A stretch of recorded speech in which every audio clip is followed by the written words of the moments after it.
I want to thank everybody who's joining us today. It appears that we've got about 23 folks who have logged in already. My name is Bernice Espinoza, and I am the co-chair of the Sonoma County Women's 2020 Suffrage Project.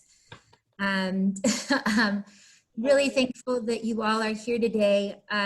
Today was the 100th anniversary of the 19th Amendment. And so you can follow all of the different things that we have on our website. And you can make sure that you have the opportunity to see the rest of this series. This is the last event of our series.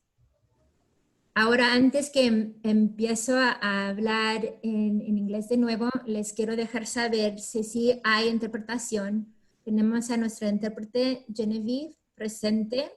Para las personas que ocupen interpretación, por favor, ven abajo de la página.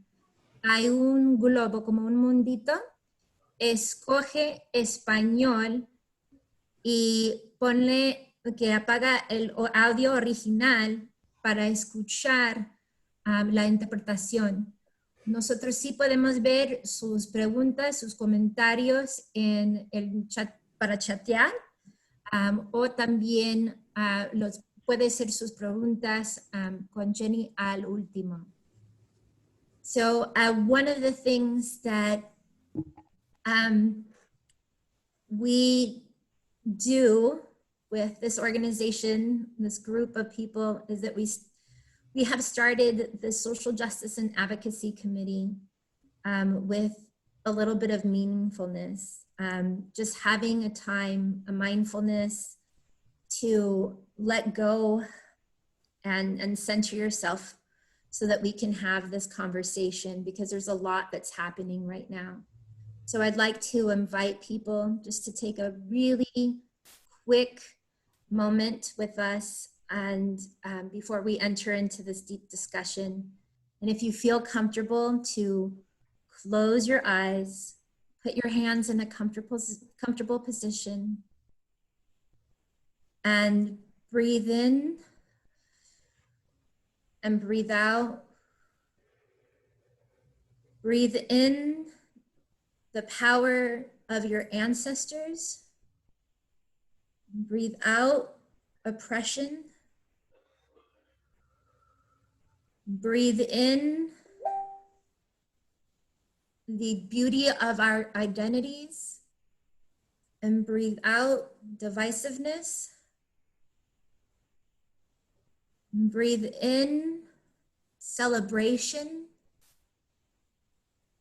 Breathe out mourning and distress. And slowly open your eyes. And on the count of 3, instead of having a moment of silence, let's have a moment of noise and just yell whatever it is that you want to get out of your system. So on the count of 3, 1, 2, 3. Black women should have a better future. Thank you, thank you, thank you. Thank you for being with us and for participating. We are so happy to have you here. And with that, I'm going to make sure that we talk a little bit about what is this intersectional feminism thing. Intersectional feminism, and the reason that we're bringing it up on the 100th anniversary is that 100 years ago, there was a movement to let women vote. However, not all women could vote. Only white citizen women could vote. And this was actually at the stake of not allowing Black men to vote. It's important to know from our oral histories that we had and different series that we had, people of Asian background were not even allowed to vote. The exclusion rules were 4 years after the 19th Amendment. Native Americans were not allowed to vote, regardless of their gender, until 4 years after the 19th Amendment. And it wasn't until the late 80s that it secured voting for all citizens. And of course, if you do not have citizenship status, you still cannot vote. So, intersectional feminism breaks away from the idea that when you think of women, it is white, middle-class woman, and all of us must fit within that. Or on different power movements that you only think of your ethnicity, like, or and the auto is male. Or that if you're inside of a movement that you think of only your one particular thing and you exclude the other things about you. We have inside of the chat box and on our Facebook page some links on this particular topic for you to learn a little bit more. And these are both in Spanish and English. And the original idea came from Kimberly Crenshaw. She introduced the term in 1989. And the idea is that it is not possible to tease apart the oppressions that people are experiencing. So I remember once coming from law school that I was at a conference and the judge, who happened to be Latinx, said, first be a good lawyer and then be Latino, as if you could separate those different things. And the reality is we can't. So in order for us to really fight against oppression and be able to discuss our things, we did discuss about different forms of oppression, and I will make sure that that document is in the chat as well. And we have to look at how different identities affect us. So, for example, if you are a woman, more so than men, you have a higher probability of sexual violence. 1 in 4 is the statistic. However, if you look at that particular statistic based on ethnicity and race, there's a difference as well. Likewise, if you look at if you're cisgen or if you are trans or non-binary, there are differences. And so when we only look as a lump and not into the different parts of our identities, then we lose this information. So, for example, transgender people are 25% more likely to experience hate violence than cisgender. They're also more likely to be placed inside of the criminal justice system and in deportations and face death. Intersectionality is a framework that has to be applied to all social justice work, to recognize the multiple aspects of our identity that enrich our lives, even though it may complicate them. One of the other things about it is that it allows us to be more full on who we truly are by including race, class, sexuality, and other identity markers in feminist analysis. Some people say that we are disunifying, but what we're actually doing is allowing for us not to be erased. And sometimes if we hold privilege, we do not see how that affects the other people. So first, based on my privilege of cisgender, I will also make sure that we are inclusive and have our pronouns. My name is Bernice Espinoza, or Bere, she, her, they, them, ella, ella. We're going to have this more as a conversation as opposed to a lecture, and go around and talk about what identity is and intersectional feminism is to each person. I identify as Xicanx, Latinx. I also identify as a person who is disabled, as I have hearing impairments and other disabilities, and a woman of color, which you will see as WOC in the chat box when we put our identities. I'm also first generation American, first generation college attendee, and I identify as Christian. Some of those things are markers of privilege, and some of those things are markers of oppression. However, I am all of those different identities. And now I'll just take one moment real quick to add the information for our attendees of our bios. And I'm realizing that it only allows us to put so many words at a time. Oh. So what I will do is I'll introduce, and as our next speaker speaks, I will bring in that individual's information. So next, we're going to have Jocelyn Toscano speak to us. Her pronouns are she, her, ella. She's currently a student at SRJC and identifies as undocuqueer. And with that, Jocelyn, please explain to us what you see as feminism and how that relates to your intersectionality.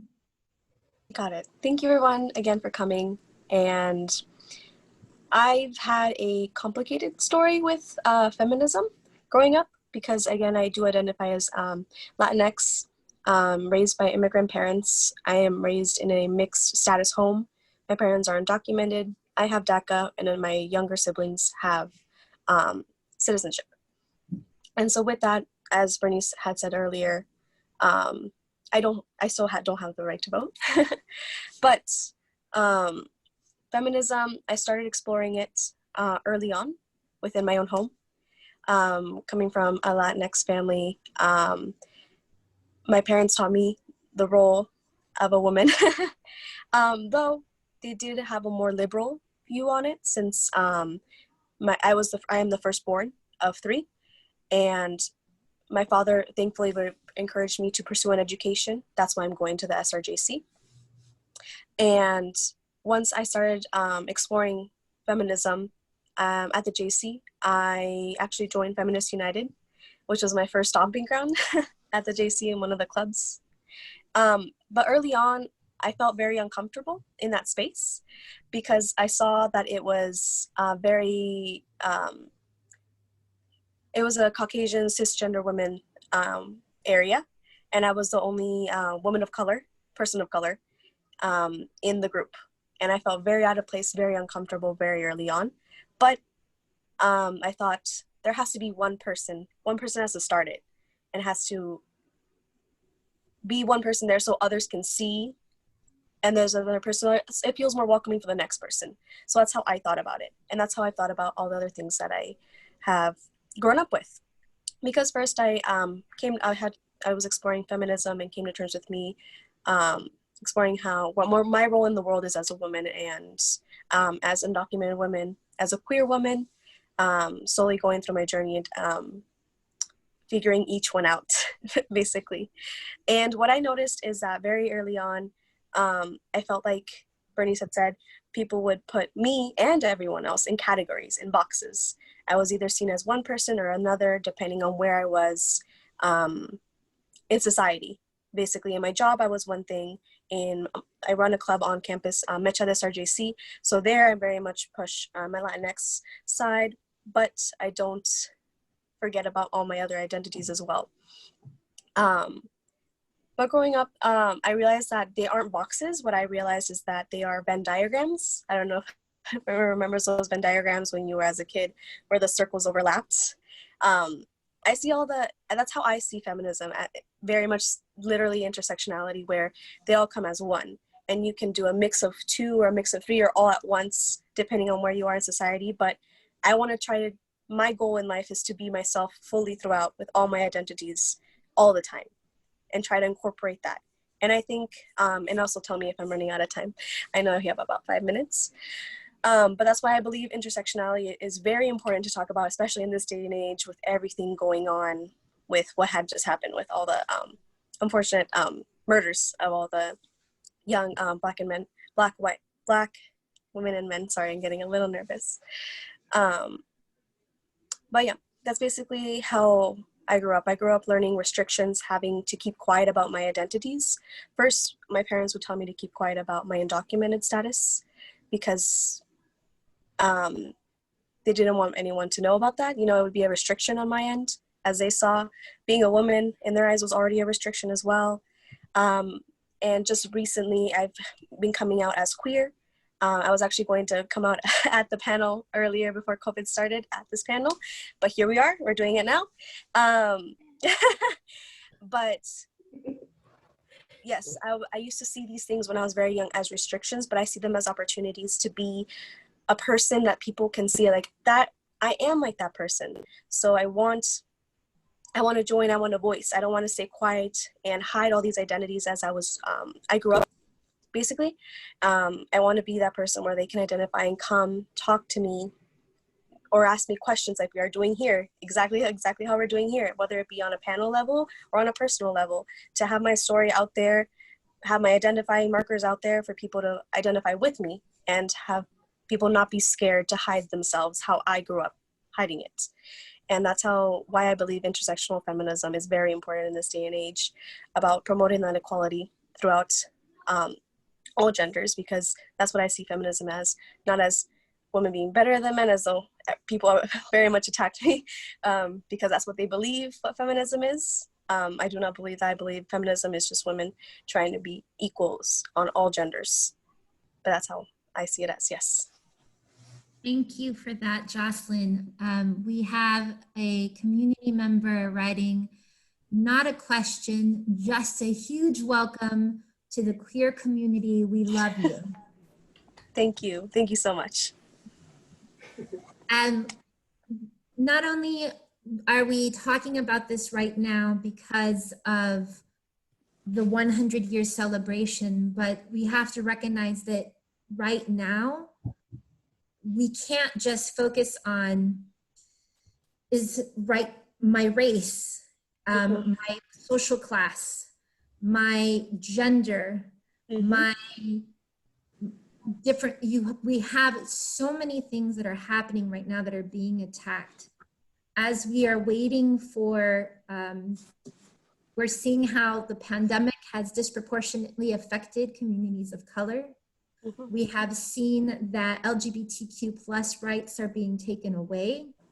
We are seeing just yesterday another death by police brutality because of the person's color of their skin being Black. And we also see massive deportations, children in cages because of the deportation machine that's happening. And we can go on and on and on. But the discussion right now is timely for these reasons as we look and consider what our options are in November and what things we choose to not only vote for, because if you can't vote, speak up for and have voice. And someone who has shared a lot of voice, but not without backlash. She has been a bridge, but as I mentioned yesterday, bridges do connect, but backs are broken while people walk upon them. And so I'd like to introduce my sister, Demetra Smith, pronouns she, her. who identifies as Black, Indigenous, biracial, queer, woman of color. And no, we are not actually biologically related, but that's my sister. So with that, sis. Hey, everybody, thank you. Thank you for doing this. Shout out to all the women of color that had to do some free labor to make sure that this centennial program was not a bunch of white women in white on horses, because that's what it would have been. I'm just saying. So I'm psyched for this. I'm really here to center Black women. Everything that I have learned about feminism, I have learned from Black women, Indigenous women. I am a Black, I say that I'm a Black biracial person. There's a whole conversation that could be had about biracial identity and what that means in regards to your mom. I was raised by a triple Sagittarius, Black, strong Black woman from DC. I was not told that I had good hair. I was not told that I was extra cute. When I had to deal with colorism at school, I was not told, oh, those Black kids are just being racist. I wasn't told that. I wasn't told the things that some biracial folks who have white moms are told. So I basically was given, born and raised in Seattle, moved here in '92 to San Francisco, on tour with a band actually to do music. I grew up in a family where, I mean, my mom was definitely running things for sure. So I feel like I was kind of infused with ideas of feminism because that's what's required to survive as a Black woman in this country. I was told, you know, don't let anybody tell you what you can or can't do as a woman. Don't let anybody hold you back. Don't let anyone define who you are. When I was called a tomboy, I went and asked my mom what that was. And she said, you know what, don't pay that any mind. It just means that they think you should be a certain way and just ignore it. At the same time, I was also given patriarchy because patriarchy is everywhere. Patriarchy and white supremacy are linked. They are pretty much one and the same, and they affect all of our communities. Patriarchy is a huge problem in Sonoma County within Black organizations, within Latinx organizations, within Indigenous organizations, within all the communities. It's a problem and it harms everyone. And so my definition of feminism, because I do stand tall on the shoulders of my ancestors, and I'm not even gonna try to play like I have invented any of this. And I am here to center Black women. So feminism to me is, Bell Hooks's definition is really, to me, the best one, because there's a lot of folks out here that have misguided ideas about what feminism is. Feminism is actually beyond gender, as far as Bell Hooks says, and that really rings true to me. It's a movement to end sexism, sexist exploitation, and oppression. And feminist politics aims to challenge and change patriarchy. That means we need men in the movement. We need non-binary folk. We need trans folk, queer folk. We need everybody in this movement. Men who are being coerced into, you know, toxic masculinity is the buzzword. That's not who you are. That's not who you are either. Maybe that's what you had to develop to survive, right? We develop this armor to survive. And so to me, feminism and intersectionality are prerequisites for any meaningful social justice movement. We cannot undo structural racism and white supremacy without feminism and intersectionality being embraced. That's just the way it is. So for me, I guess, it's been interesting to kind of have that dichotomy of like being told that I was strong and that I could be strong, but then being told that maybe a way that I was dressing didn't look appropriate because there was a fear of like how that might look to men. I used to wear suits in high school. Unfortunately, nobody told me that that wasn't okay.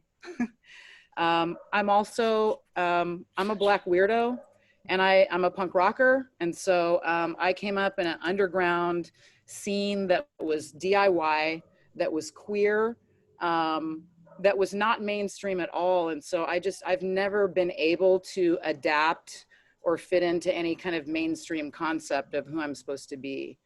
And that gets challenging when you look at gatekeepers who are often requiring respectability politics, which means at the root of it that we must silence and erase those parts of ourselves which are intersecting and which we are receiving various levels of oppression from the system. That's difficult for me because as the chair of the Commission on Human Rights and a commissioner for many years, I had to code switch and do all kinds of things to even get people to engage. And so there was, there's a kind of a problem that people run into with me because they might think because in this country it's melanin that is related to oppression first and foremost, and gender with that and everything else along with that. So people come to me because they think that I might be a safe Black person or a more articulate Black person, or these kinds of stereotypical ways that people relate to us, thinking it's going to be easy. And then when it's not, what I often experience is getting marginalized, shut down, ignored, my work is co-opted. That's why I leave a lot of receipts, public ones. But to me, I think, and I don't know how much time I have, I'll wrap it up here, but I'm really interested in a women's coalition here in Sonoma County. And that needs to expand to include feminist men, and that we need to really come together. We have a white power structure that functions like a plantation. Women are in the vineyards. We really don't know what's going on, you know? We've got all kinds of issues with law enforcement, gatekeepers that are white and largely male. We also have white female elected officials that are super patriarchal and are upholding that.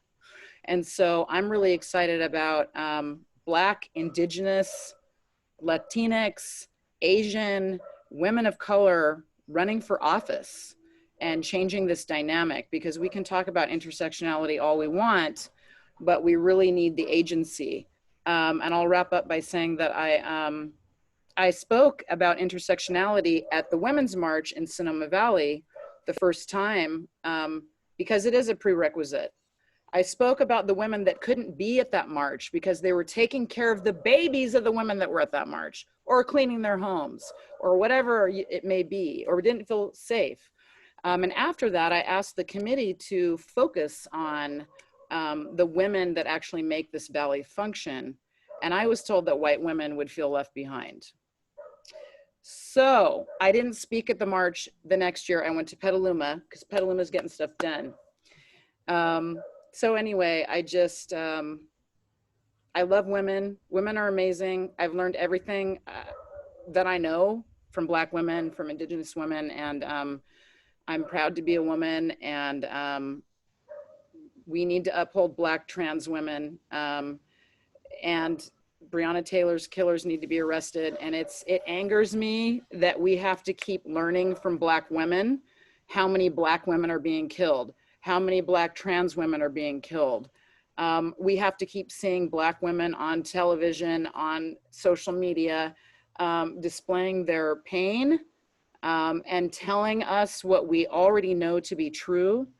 No more. No more. Thank you, Demetra. For those at home, this is my shirt.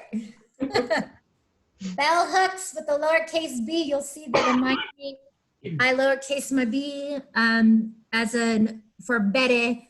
as a resistance to the assimilation of my name. These are all intersectional women of color authors and poets. And we can have, honestly, we have an hour today, folks. We're gonna go through these individuals. I see your questions. I'm not ignoring them. Do not worry, I will get those answered. But because this has been such a long overdue conversation, we have so much to pack in such a little bit of time. And I just want people to know the format is that we're gonna have each person speak for a few minutes and then open it up for questions, and also for you to give your identifiers. So while we're talking, if you wanna share what identities you have, please put it in the chat, put it inside of the Facebook, and let's share. There's a person that writes, how could you explain claiming one's identities versus boxing yourself into particular categories? I would really, really love to urge you to click on the link that talks about how people try to use that as divisiveness, but it's really about allowing people to fully be seen, all of who they are. And the realities are, until this oppression ends, whether we say we are those things or not, those things are placed upon us, right? So it is the awareness of it. It's the difference of between saying all lives matters and Black lives matters. It's a difference between saying I'm colorblind and erasing the reality that there is divisiveness, there is oppression.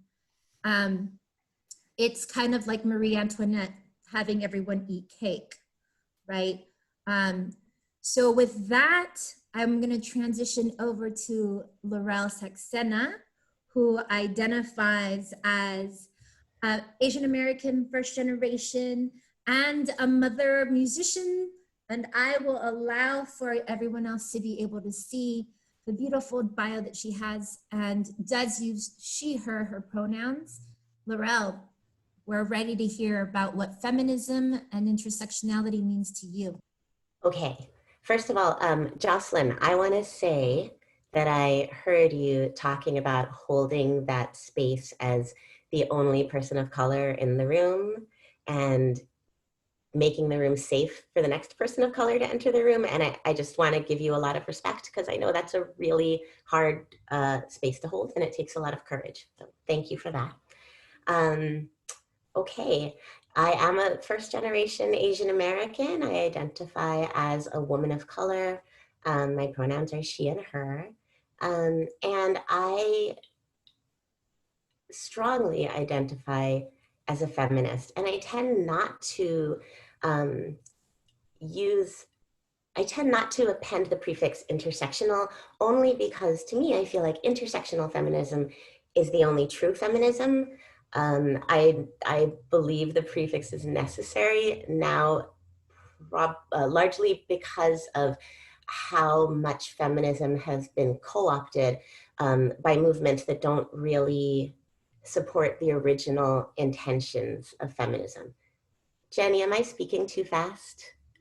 No, okay, thank you. So I grew up in Honolulu, and I moved to New York City when I was 18, and it was my first experience of the power structure of race with white people obviously up there at the top. It also was my first experience confronting really concentrated wealth. And it was a really clear example to me of how much feminism does not always transcend the boundaries that I wanted it to transcend. For example, the college I went to in New York City is Barnard College. It's known as an extremely feminist college. A lot of original feminist thought has come from it. And my white feminism professors accused me multiple times of plagiarism. They said that I wasn't writing in a student voice, for example. often I felt like when I spoke up about injustices against women in general, not even necessarily against women of color, I was seen as angrier and moodier and a little bit more dangerous and a little more volatile. And so I just kind of got quieter and quieter and quieter. And only recently do I feel like I've been able to embrace the full intersectionality of my own identity. And what I really want to say about this, and to build on Dimitra's point of how intersectional feminism is a critical prerequisite to any social justice work.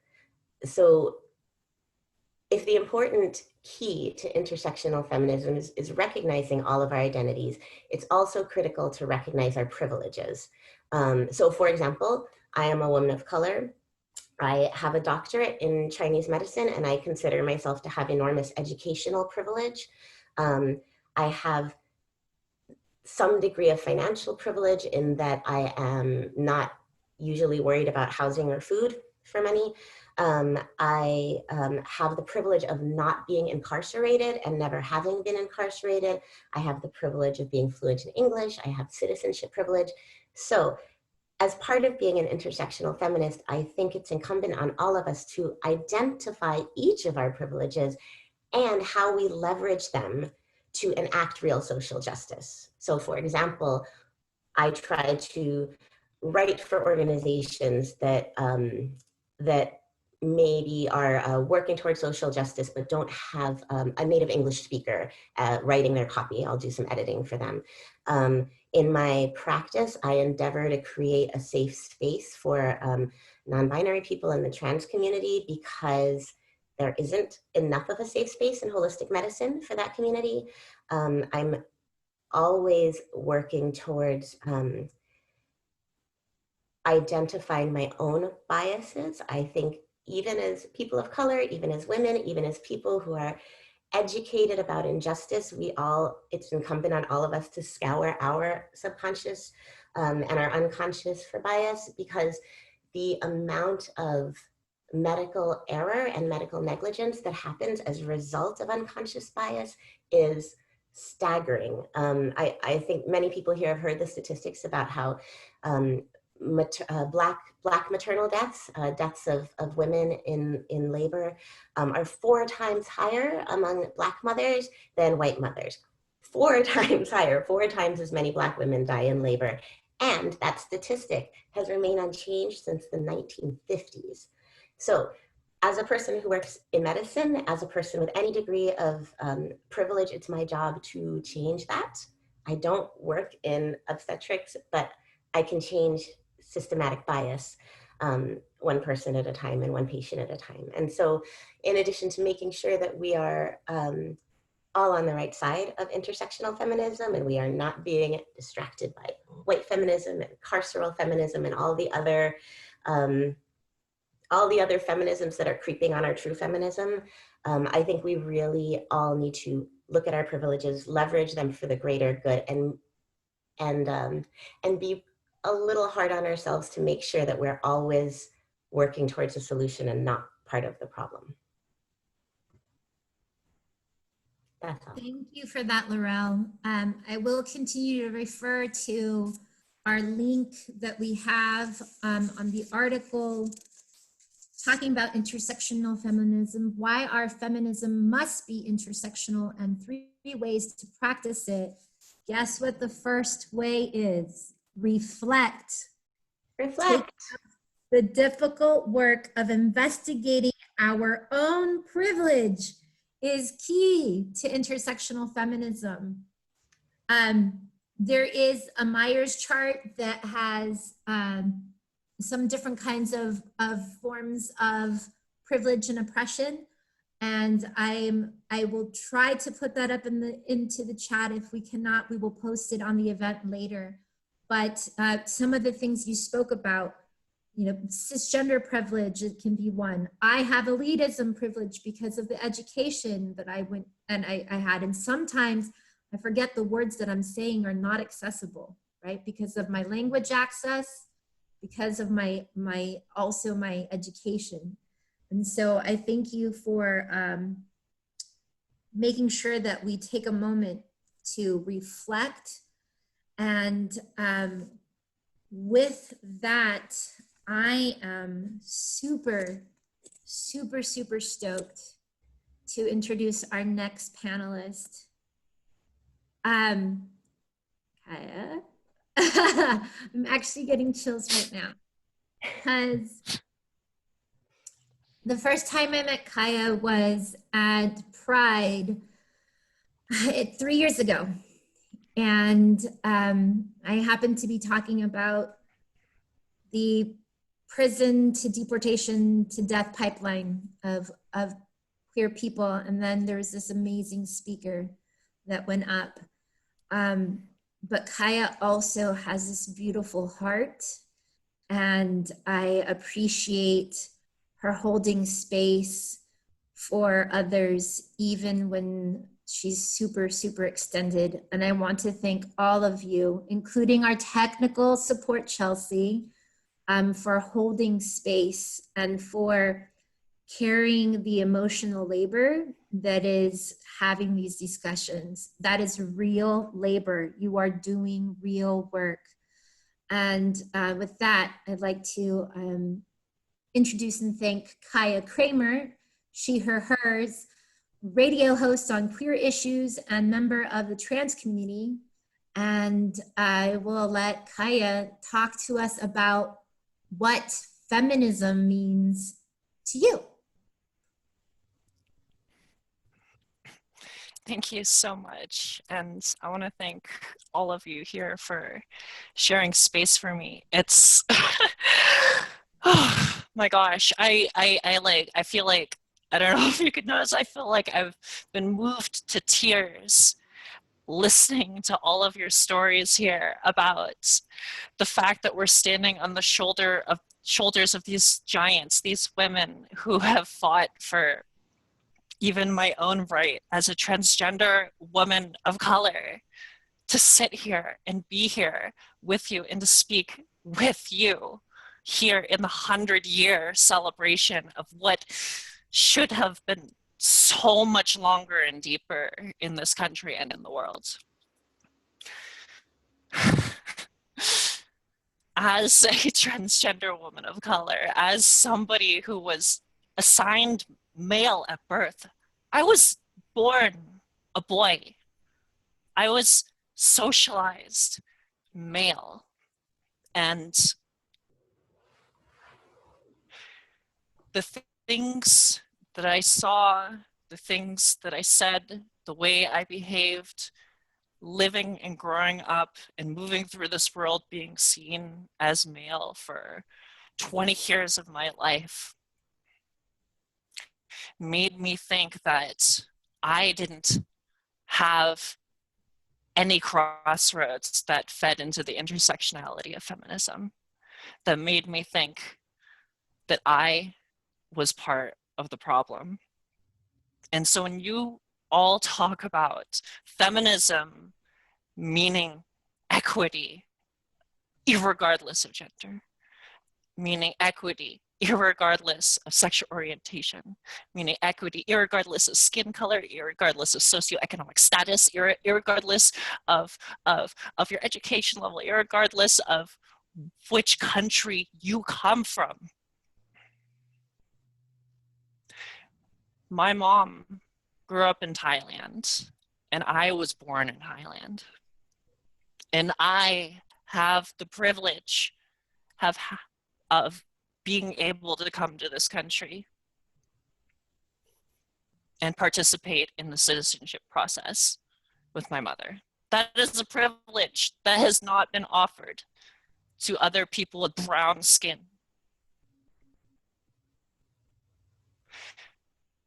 Not that long ago, we had the Asian Exclusionary Act in this country that excluded people of Asian descent from coming into the United States. We are living in a time where we have a president who is talking about the Chinese being responsible. And we have people spitting on Asians in the streets. When it was 9/11, people were spitting on people with turbans around their head. We have a long history of pointing and choosing enemies to divide us in this country. When we talk about coming from a slave background, are the rules not so much different from Bere's plantation, where you had to get permission to leave to go to another plantation to see your husband or wife from the plantation owner? But here we are today, all these incredible women fighting, pushing, and becoming what we were meant to be, what the women who fought hundreds of years ago fought for us to be.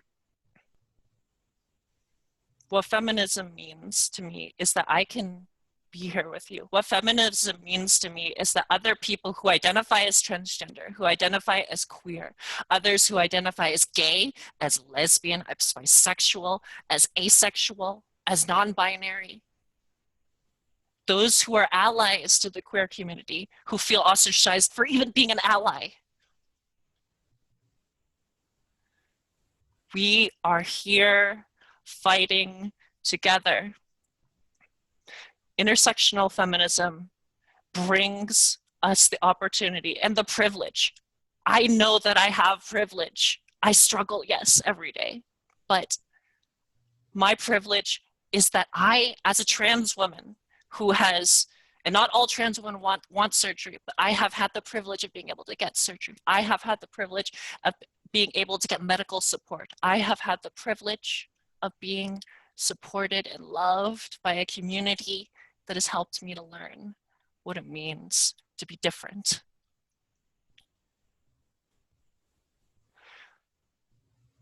Coming out as trans was something that I feel that I didn't even deserve to do, because what did I know about being a woman?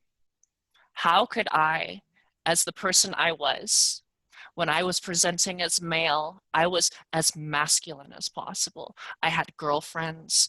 I pushed women into being sexual. I said terrible things to people. I had stories with men about women and those experiences, objectifying them. And then here I was as somebody who was saying, please accept me and let me present myself and to be a woman in this world. What rights did I have to be? And so for the first several years of trying to come out and trying to be a woman, I allowed myself to fall into sex work. I allowed myself to go to the dark places, to want to kill myself, to feel lonely in those dark places. I allowed myself to go into those places and to become incarcerated and to go through the criminal justice system as a trans woman and to see what it was like for other people in there alongside myself who didn't have the words, the privilege, the education that I have to be able to understand how to move through. So I sit here with all of you women, all of you men, all of you non-binary folk. I stand here with all of you humans, because for us to move through this dark time, for us to move through the desperation, the despair, the loneliness that we are in right now, we will stand together. We will love each other. We will push each other through, and we will be strong. I want to thank you for having me here. No, thank you. Thank you for all of you for sharing your stories, for being so vulnerable. I don't often in public spaces talk about my impairments. I do have, it's easy to talk about like, hey, I have hearing aids. It's a little harder to talk about saying, hey, I've got things that trauma has affected me, and I have dealt with depression, PTSD, with other diagnoses. And so I think that that's actually part and parcel of our intersectionality, right? That with the different layers of this onion, as you peel them back, you start to cry, right? Because of the generations of trauma. I'm gonna do a time check.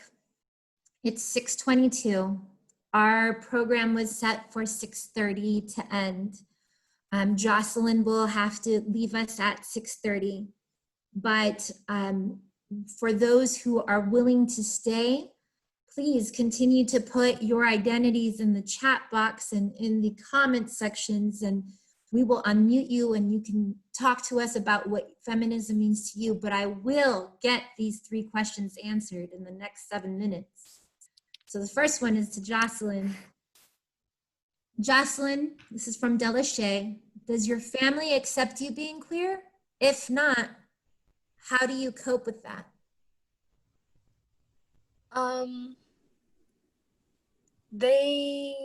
I've tried to have conversations with them, but as Latinx parents, you know, Hispanic parents that grew up with traditional mindsets, they find it very difficult to understand that.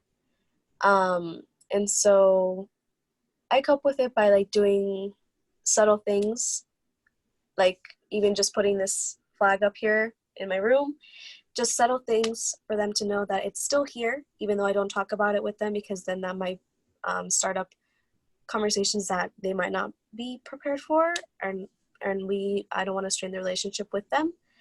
They know that it's there, and it'll be a conversation that we will have when the time comes. Since, like I said, it's barely something that I'm coming to terms with publicly with y'all here, with my own friends and everything. So that's how I kind of cope with it, and how, you know, everyone does their own ways and different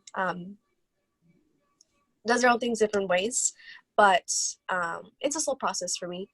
And then some people it's easier to just go out, but that's how I'm doing with it right now. Well, thank you, Jocelyn. Jocelyn referred that this was originally going to be an event at SRJC, March 14th. Yeah. Oh, weekend that everything got shut down. Mm-hmm. So thank you for making the time and space to come back, and I appreciate you sharing and coming out with us here. That's really freaking powerful. There are plenty of people who are closeted because of fear of losing family support, love, being disowned, and I thanks for being fully you. I'm going to go on to our next question. We have a question for Demetra. With many people always having some type of judgment, how do you cope? You can't make everybody happy. That's a great question. I think if I was making everybody happy, I wouldn't be doing any real work. So that's always a sign that you're actually getting things done. I used to tell my students, you know, when they would say, I'm being ignored, or they're not, you know, they would get some negative feedback, and I would say, welcome to human rights work. You're a human rights advocate now, you know. I think I cope with it by really reminding myself that I'm only breathing air right now because of women that persevered through circumstances that we cannot begin to imagine. And that I am the hopes and dreams of those women. And also that not everybody's gonna like you. And that's okay, you know?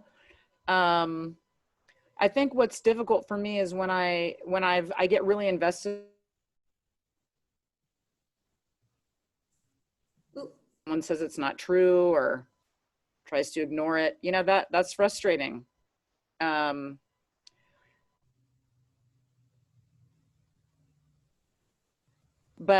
Truth said that the truth is powerful and it will prevail. So if she could keep going, I'm going to keep going. And I listened to a lot of Nina Simone, lots of Nina Simone. Demetra, you froze right before the quote. Who said the quote?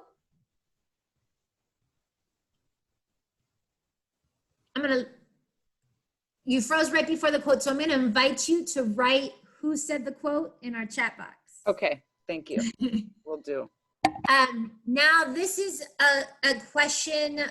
It is 6:28. I'm keeping eye on it for whomever wants to answer it. And again, we will be here for as long as up to 7 o'clock for those who are willing to be. Jocelyn does need to leave at 6:30. But the question is, what do you think we need from men in the movement? How do we keep an environment welcoming to women while having men? I will allow the rest to speak about that, but the second half of that question about how do you welcome and still have people present, we don't have to welcome. It's a matter of knowing our role. We get this a lot in different identity groups. There are some organizations that actually have what they call people of the global majority, because only minorities in some places, right?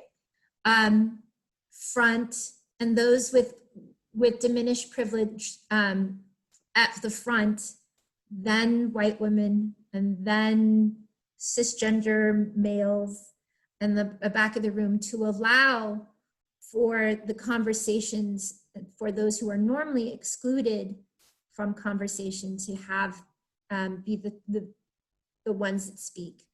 So that's one option. I'm going to shout out to Amanda Ayala, who taught me that, and who was also a committee member. Anyone else want to answer, what do we need from men in the movement? I go before I go? Jocelyn, go ahead. What you need to. Just really quickly, when you asked that question, the very first thing that popped to mind was listening. And I know it's very a basic, well, it's not actually very basic, so it's really hard to be an active listener. It's really easy to like listen and go into one ear, process for a little bit, and then leave. But I think being an active listener and listening with an open mind, and I forgot who said it, but it was like checking, I think it was Lorelle, checking your own privilege. Why are you already thinking of responses when someone else is speaking, is kind of what I try to like check my own biases and privileges. And that's kind of what I think would be a good thing for men to do in the movement, or men identifying or male identifying individuals in the movement. Because then it really comes into question, like you start questioning yourself, you start introspecting on yourself and to why all these, I think Demetra said toxic masculinity is being engrossed on people or on male identifying individuals. But yeah, basically being an active listener, and before you say anything, think, why are you thinking that? So why are you already wanting to respond to something? If it feels accusatory, or if it feels not correct, and instead of responding quickly, ask the people who are speaking, the women or the person who is speaking about feminism, why do you think that they are thinking those things before, while you're actively listening to their stories and not trying to come back with comebacks, you know? That's what I kind of feel is like what we really need. Thank you so much, Jocelyn. And if you need to leave, we respect that. And for others, it is 6:30. We understand if you need to leave, but please continue to send in your identities, your questions, and for those who are using interpretation, please let us know. We are, yo hablo español, tenemos otros hablantes de otros idiomas. We have other speakers of other languages here, so that we can make sure that that you are heard. We have a comment from Cristina Zapata. Thank you, panelists. And we have a comment from Zaira Garcia. who's made a few comments saying that she is our biggest fangirl, just so y'all know.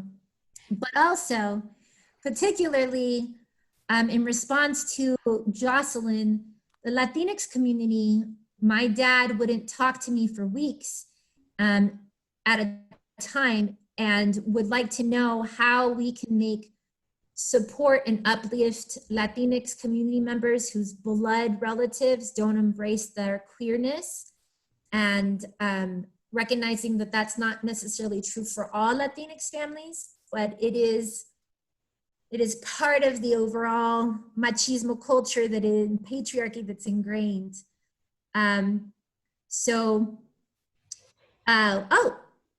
Clarification, the statement was from Saida, the question was from Chelsea. So what can we do? And I'm gonna open it up to all of our panelists and our technical support, who happens to be with Positive Images. Are we talking about how men can be how allies? to create supports for Latinx, LGBTIQ, queer identifying folks, where their blood relatives may push them out? I see.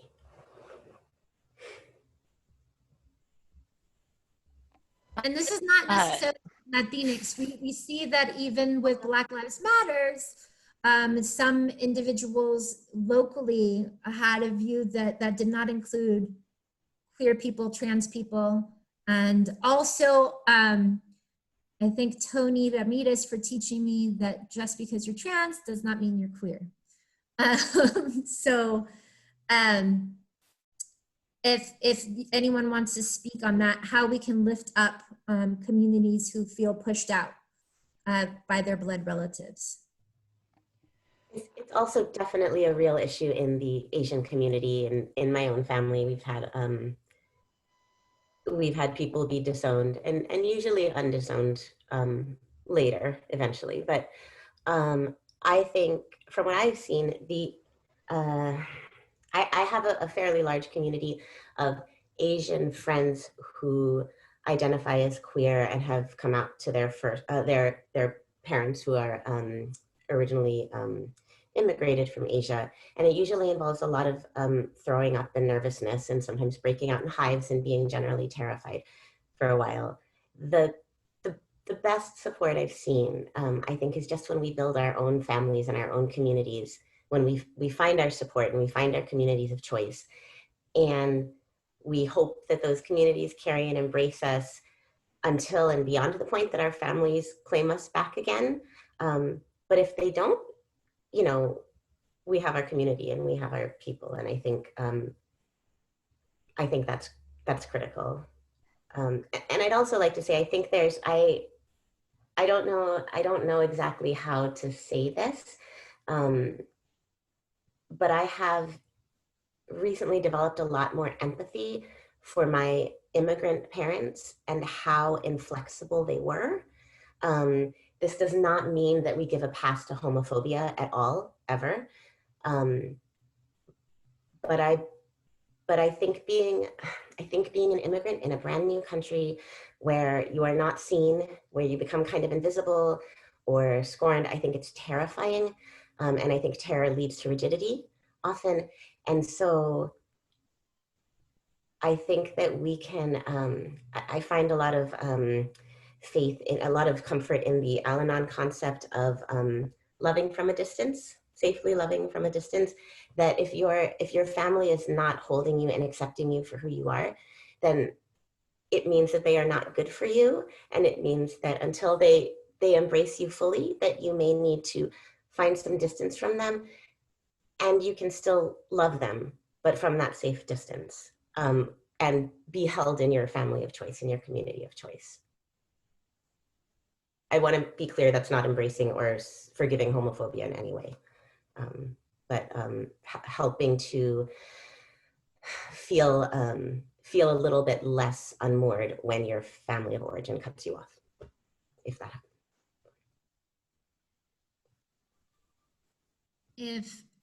if there's anyone else who wants to speak on some of the things that we did, please.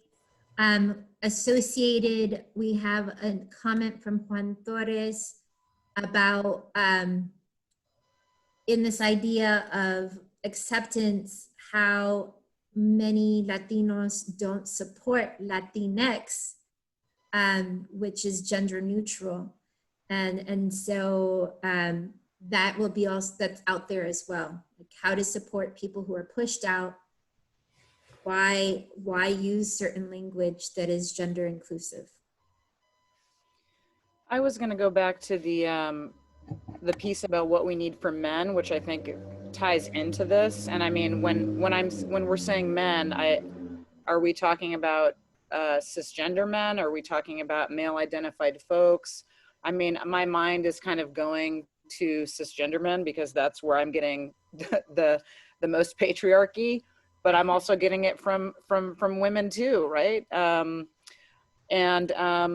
Patriarchy can be expressed or perpetuated by anybody, regardless of our gender identity, our sexual orientation. It's in the air that we breathe. So it's a constant thing to unpack.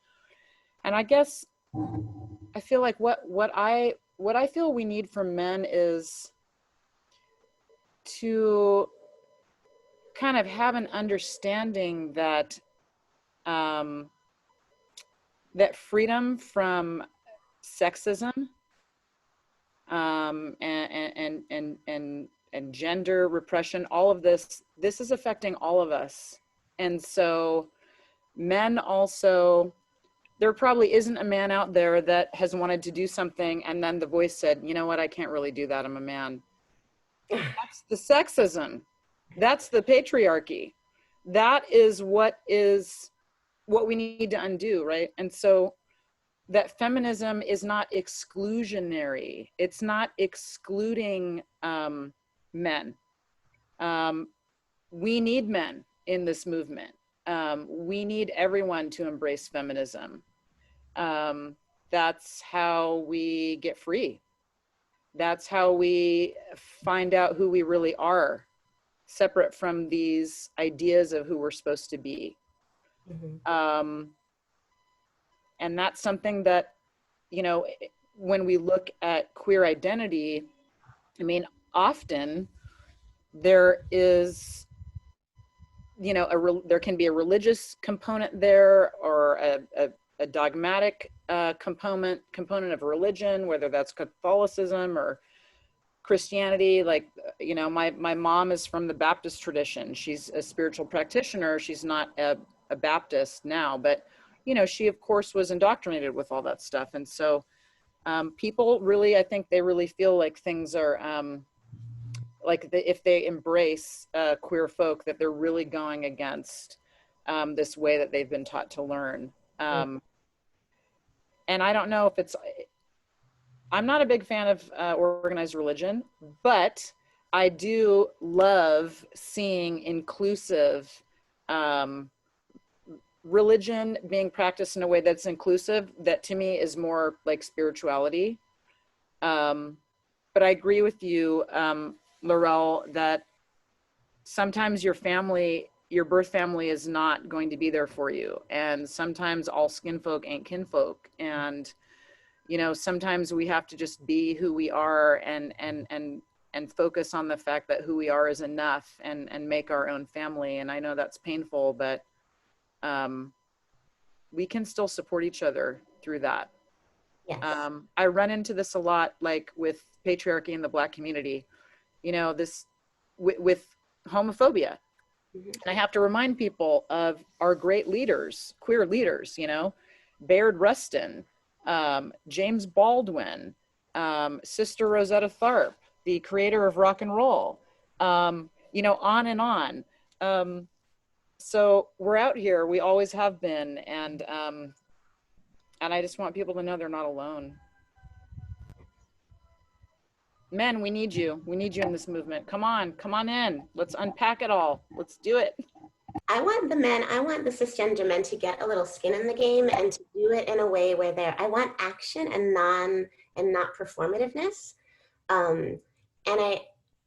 When they talk, Okay, cisgender men, when you talk, here is what I would like you to say, and the rest of the time I would like you to listen. I would like you to do the hard talking for us, the stories that, that we have to tell sometimes, speaking for everyone who identifies as a woman, are hard for us to tell, and a lot of them we have to get into kind of some, I feel like women, we have to relive a lot of our own traumas just in order to get people to recognize that our trauma is real. And if men could come forward instead and say things like, the patriarchy really harms me, or reproductive freedoms have really benefited me because if my college girlfriend hadn't had that abortion, I would have had a much different life, a much harder life. Like if they can talk about how abortion benefits them, if they can talk about how equal pay benefits them, if they can talk about how if cisgender men can embrace a loosening of rigid gender roles and realize how that benefits them, I think that's really what we need from them. Like, I don't want any men coming in, any cisgender men showing up in feminism like they're knights trying to save us. I want them to be our support staff and stand behind us and, you know, take up some of the messy work that we've been doing since human time began. I'm going to stop momentarily and announce that our interpreter has to leave at 6:45. We will still continue for those individuals, but I want to thank Genevieve for support and for making sure that this is accessible and for being a wonderful intersectional woman. Thank you. Gracias. If there are people who need further interpretation that are left, please send a message in the chat and I will do my best. Para las personas si ocupan interpretación, por favor mandan algo en el caja de chat y yo les trato de traducir para que tengan también acceso. I also wanted to say that in terms of one thing that we did in our privilege discussion is how holders of privilege can be the ones that interrupt the bias, right? So if I'm cis and I hear in a Zoom meeting, ladies and gentlemen, and I can interrupt and say, and all non-binary folk, you know, and so that way we make sure that we don't put all of the burden on the folks who are experiencing the disadvantage of the privilege. Yes. One other form of privilege is ageism. And we have a comment from a writer that has a name Ken Norton, but I'm not sure if this person is named Ken Norton, and it doesn't matter. We're going to answer your question.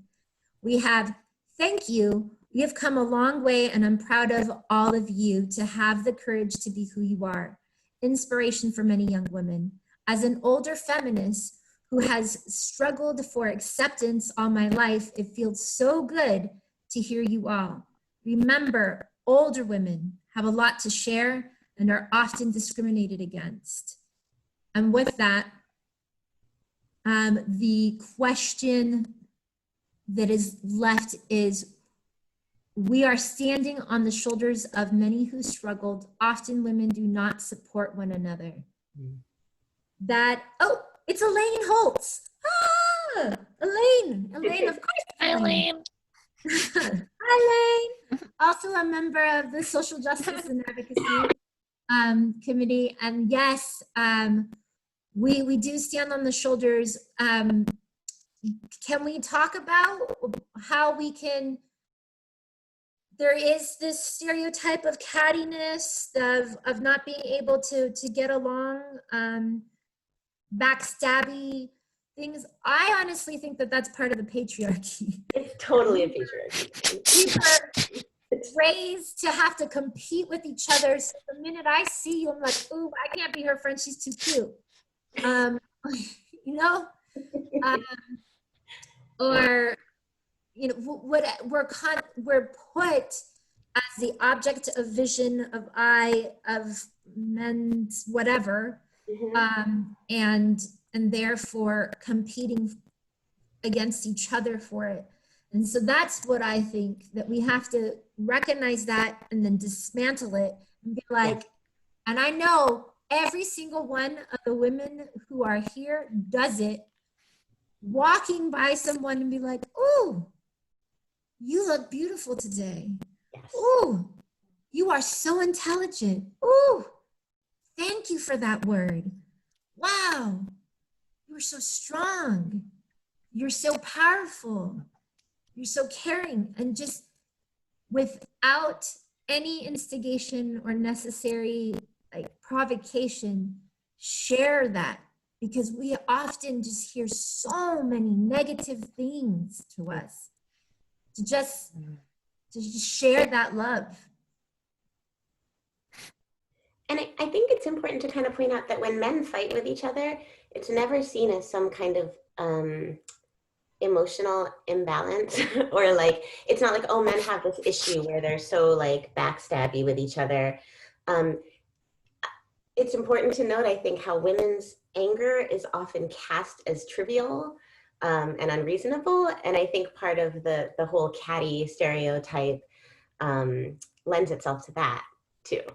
Men are as competitive a gender as women, and are never, it's never perceived as problematic in the same way that being assertive isn't perceived as being problematic in men, but it's certainly never been my experience that women are less true and loyal friends. Like, I think women have been the support and foundation of my life. Okay, Kaiya, I have a question, and you go deep, so I'm gonna ask one, and if you don't want to answer it, you don't have to. Okay. You When let me know. We can go deep.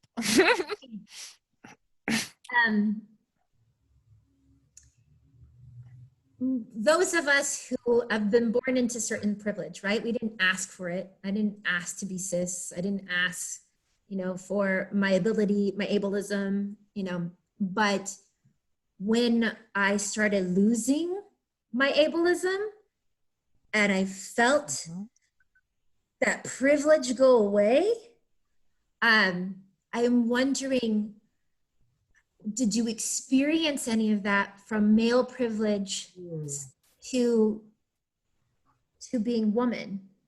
It's a good question. Oh my goodness, that is such an amazing question, because when you are assigned male at birth, when you are raised as a boy, literally I was the boyiest boy you could be. I am an Eagle Scout. I'm a black belt. I did every little club thing. I always had to be the leader. I was not only the little Boy Scout, but I was the leader of all the other little ones too. And so I had this privilege of being told with every single thing that I did, said, or wanted, that it was granted.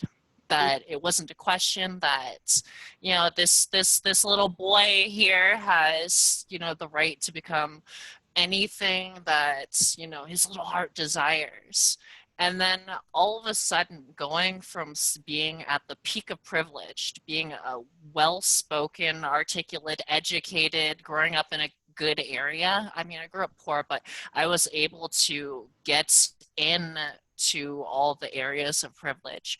One thing for me was, as I was at Berkeley and coming out as a transgender woman and telling people that I wanted to be a woman, all of a sudden I started noticing that whenever I started talking about my education, my technology, my cinema, whenever I started talking about computers, whenever I started talking about anything that was particularly perceived as masculine, coming from being a woman, all of a sudden, nobody wanted to listen to me anymore. Wow. And I started thinking, holy shit, why is it so much harder? Like, I know more now than I did before, like in my work kind of stuff. And it's like, I know more now as an experienced person, having experienced more.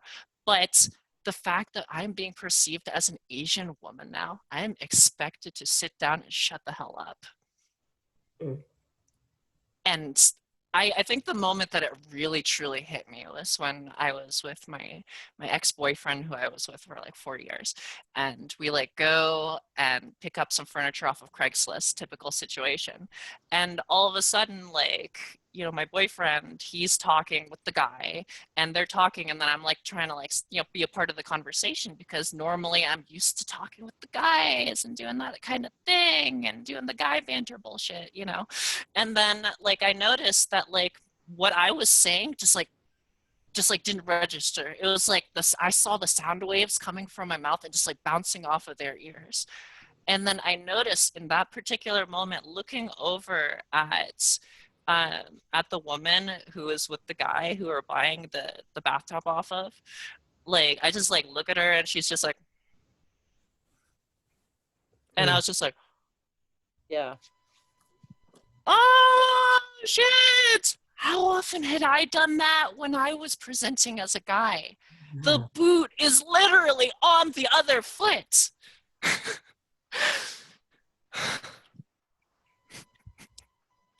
I'm sorry. I'm sorry. I'm sorry. And that's the It's thing. like, I've had so many moments where it's like, oh, that's what it's like. That's, oh my God, that's what I was doing to her. That I was gaslighting her, or I was, you know, all this kind of stuff.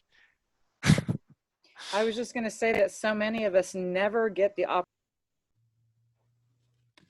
Oh, Dimitri, you muted yourself.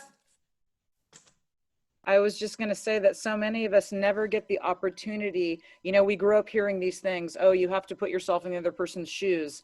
We just intellectualize that as a concept, but so many of us just never really actually get to experience that. What you just shared is so powerful. Mm-hmm. So powerful. Folks, I cannot believe we are already at 6:54.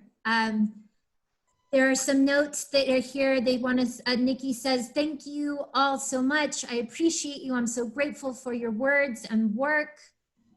We had a comment from Jess earlier. Thank you so much for this. I'm inspired and heartened by you all.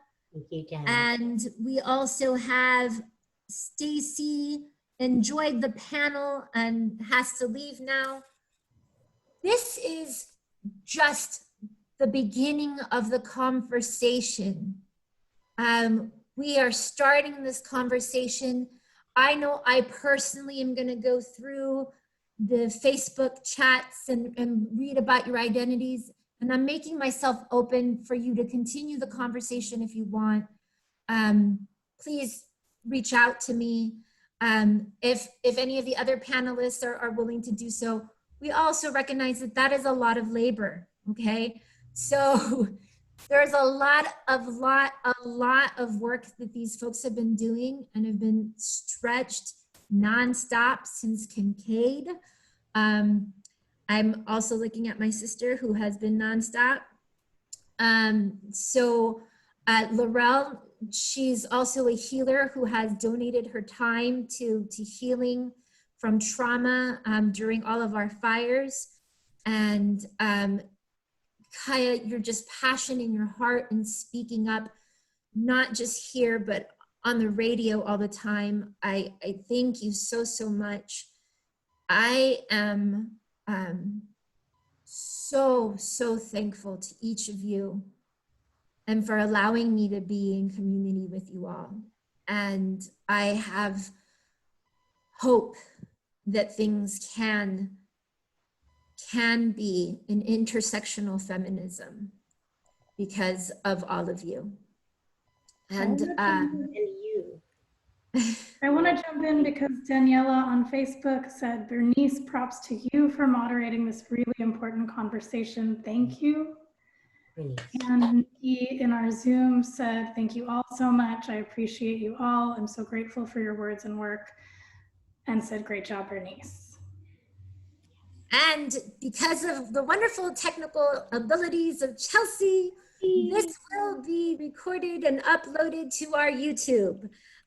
So we can continue to have it. We have a question in Spanish. Saludos desde Colombia. Muy interesante y realmente todo el mundo debería entender, respetar al otro como ser humano. Welcomes and hello from Colombia. This is a really interesting conversation.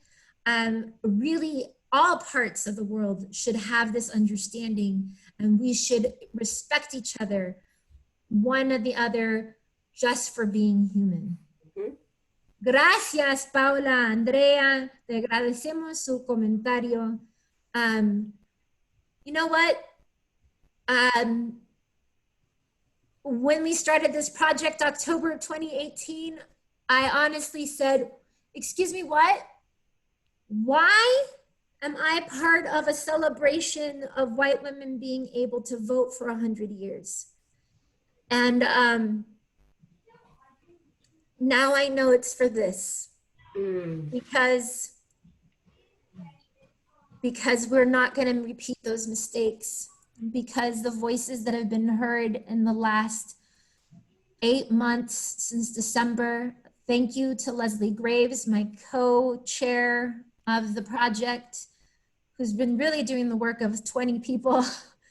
And thank you to all of the panelists and all of the panels. And thank you to all of the unheard stories. I am ready to hear you. I'm ready to hear you. If I can be a conduit, use my privilege for you to be heard, please contact me. We'll make it happen. And now I can say, happy 100th anniversary of the 19th Amendment. Yay. So if there's, with that, I think we're gonna log off, and if the panelists will just stay to debrief. Thank you, everyone. Thank you. Thank you. Well, I'm gonna